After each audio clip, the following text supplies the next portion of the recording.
Ens vam presentar a la campanya electoral amb un doble missatge. Un era el portar aquí a Brussel·les o aquí a Estrasburg la veu de Catalunya i els desitjos del poble català, i l'altre, ser capaços de traslladar també la problemàtica i els grans debats europeus a Catalunya. Formar part de la Comissió de Medi Ambient és la que em dona peu a estar defensant la gent del territori de l'Ebre en relació al pla hidrològic, perquè la directiva d'aigües, la directiva d'aus,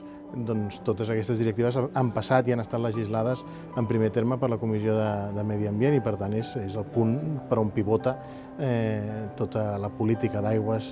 d'aus i hàbitats de la Unió Europea. A la Comissió d'Indústria, Recerca i Energia hi estic seguint